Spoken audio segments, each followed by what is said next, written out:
Mahsyar niki kita harus catat yang padang mahsyar dengan hadirnya Rasulullah, diutusnya Rasulullah, kita berhak mendapatkan syafaat beliau karena kita insya Allah menjadi umat beliau. Alhamdulillah, dawai Gusti Allah, laqad manallahu 'alal mu'minin il ba'atha fihim rasulan min anfusihim yatlu 'alaihim ayatihi wa yuzakkihim wa yu'allimuhumul kitaba wal hikmah wa in kanu min qablu lafi dhalalin mubin. Catat niki wahai umat beriman, kalau mboten karena Rasulullah diutus ke kita akan tersesat dan kita masuk neraka.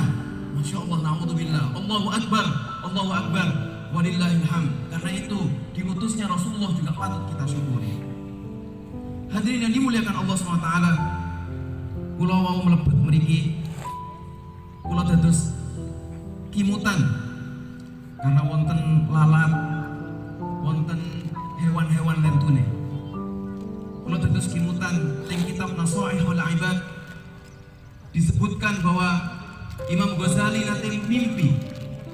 Teng mimpinya niku beliau justru tidak bisa masuk surga. Padahal beliau pengarang kitab Ihya, beliau pengarang kitab Al-Munqidh Minadh Dhalal. Beliau banyak kitab, bahkan disebutkan beliau mengarang 300 kitab lebih. Tapi ketika menghadap Allah, beliau dikatakan, "Hai malaikat, masukkan dia ke neraka." Masukkan dia ke neraka. Padahal beliau ulama. Kita nopo.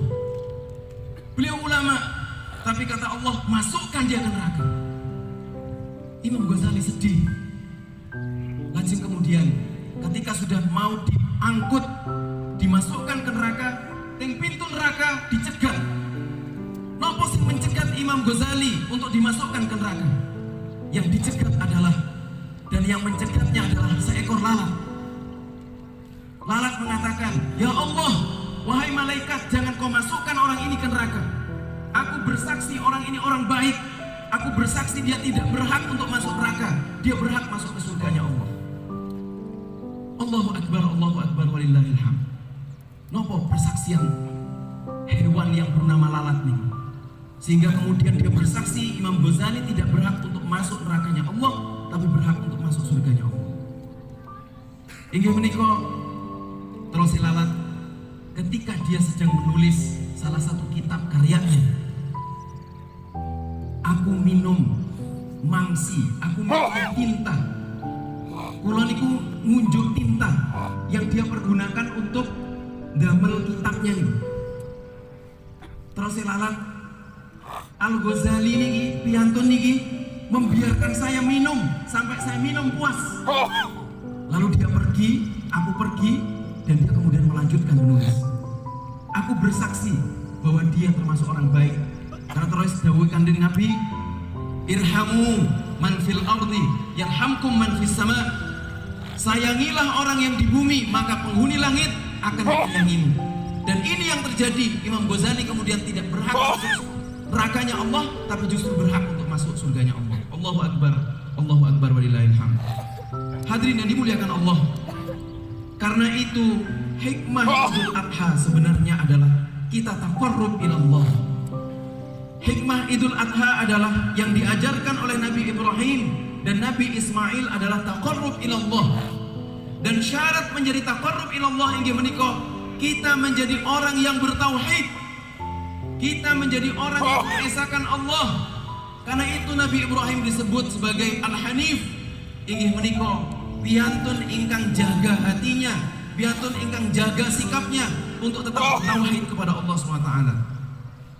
Mila menika banyak hikmah dari Idul Adha. Di antaranya adalah setunggal inggih menika seperti dicontohkan oleh Nabiullah Ibrahim. Hikmah pertama adalah tauhid dan keberanian.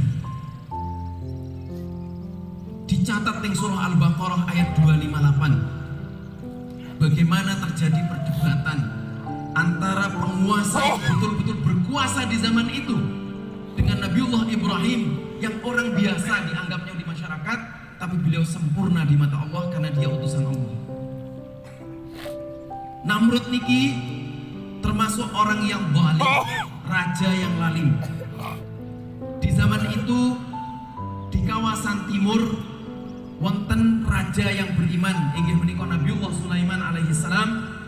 dan Dzulqarnain. Ting daerah barat dikuasai Namrud ini. Setiap orang yang bertentangan dengan Namrud langsung tebas kepalanya.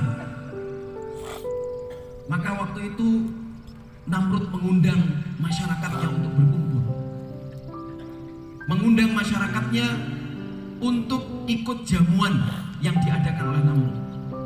Setiap masuk ke gerbang istana ditangketi, "Sopo Tuhanmu?" Setiap masyarakat akan mengatakan Namrud. "Siapa lagi Tuhanmu?" Namrud. Semua masyarakat, baik yang masyarakat bawah sampai pejabat-pejabat mengatakan, "Siapa Tuhanmu?" Namrud. Niki termasuk kesyirikan. Maka tibalah Ibrahim alaihissalam di pintu gerbang ditangketi kali penjaga. "Hei Fulan," karena nggak ngerti niki penjaganya disebut Fulan. "Hai Fulan, siapa Tuhanmu?" Nabi Ibrahim mengatakan, "Tuhanku adalah Tuhan yang mematikan dan yang menghidupkan." Karena mendengar jawaban ini, penjaga kemudian memanggil ketua penjaga, dan akhirnya Namrud datang ke pintu gerbang itu. "Coba katakan sekali lagi, siapa Tuhanmu?" kata Namrud. Namrud sekarang yang bertanya kepada Ibrahim, "Siapa Tuhanmu?"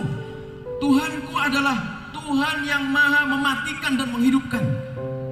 Ini putranya Nabi Ibrahim. "Tidakkah kau mengakui aku Tuhan yang bisa mematikan dan menghidupkan?"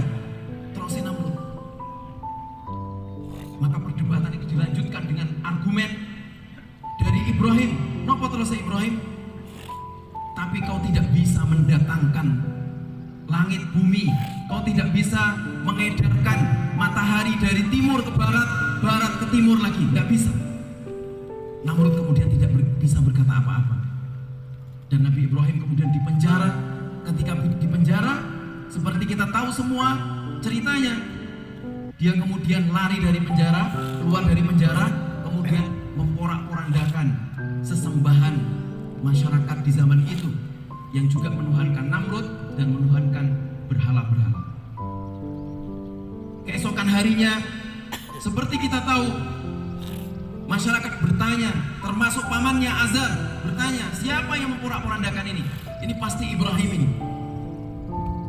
Hadirin yang dimuliakan Allah SWT, seperti kita tahu, setelah porak-poranda ditanyakan kepada Ibrahim, karena Ibrahim menyisakan satu berhala yang paling besar, kemudian kampak yang dipergunakan untuk menghancurkan berhala itu ditaruh di lehernya si berhala besar itu.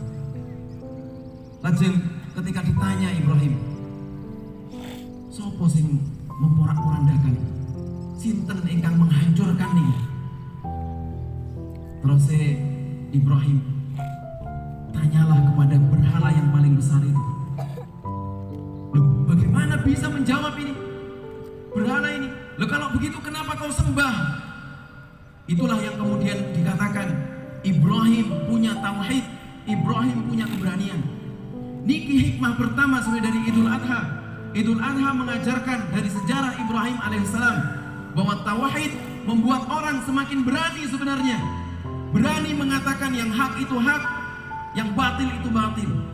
Berani mengatakan di hadapan siapapun, jika dia benar dia katakannya benar, jika salah dikatakannya salah.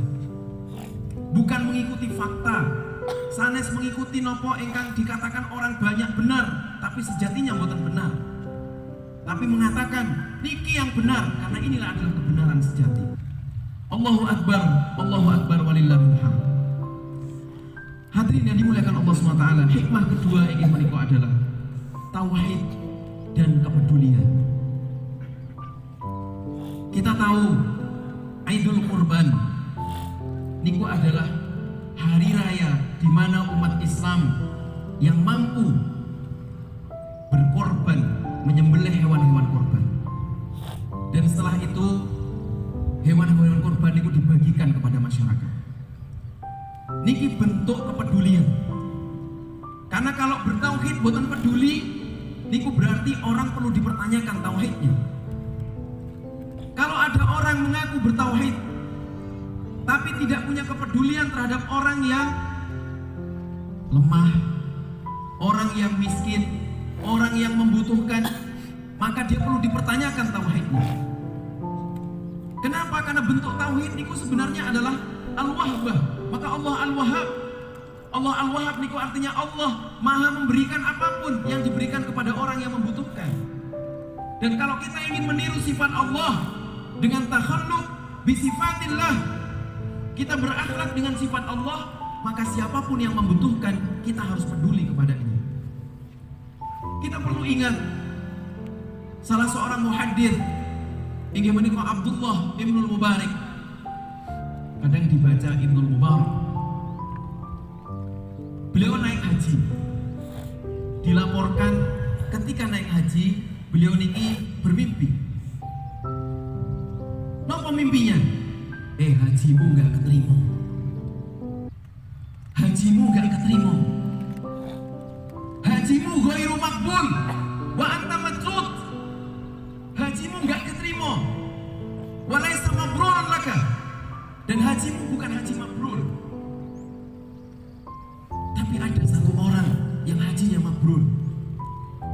Setelah terbangun, Abdullah Ibn Mubarak bertanya-tanya, loh justru orang ini nggak naik haji. Orang ini justru nggak berangkat haji. Kok iso keterima hajinya ini? Piye? Maka dia kemudian sepulang dari haji, Abdullah Ibn Mubarak langsung berangkat ke rumahnya orang ini. Karena dia sepertinya orang biasa tapi alim juga. Lokasinya ting Palestina.